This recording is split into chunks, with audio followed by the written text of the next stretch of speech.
time for our word of the day. Now, that's where I try to find a message that will inspire you from one of the messages that I've spoken.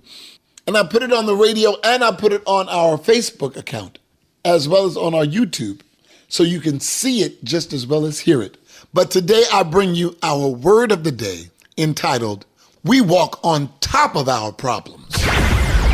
God told me that we are focusing in on the last days. And we are paying attention to all of the negative things that are happening. We are paying attention to politics and races, and we're paying attention to who's elected to what.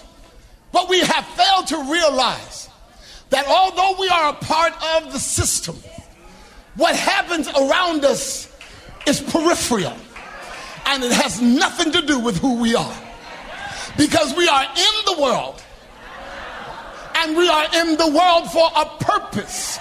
We are in the world to be the hope that the world finds.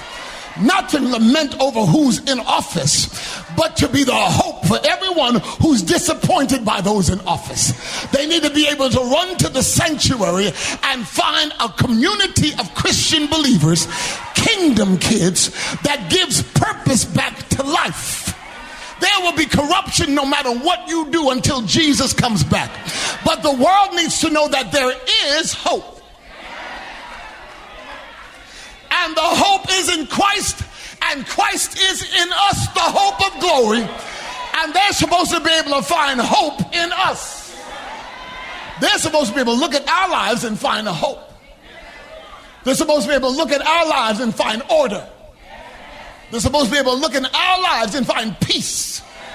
They're supposed to be able to look in our lives and find genuine, unfeigned love. I don't hear anybody here. They're supposed to be able to look in our lives and find resolution to any problems, because we resolve our problems with one another and this world. I don't hear anybody here. They're supposed to be able to look at the kingdom community as a bunch of people who walk on top of their problems. Their problems don't hold them by the ankle any longer. They've learned how to walk on top of their problems. Just like Jesus walked on the storm, we walk on the storms of our lives. And we say peace. I don't hear anybody here.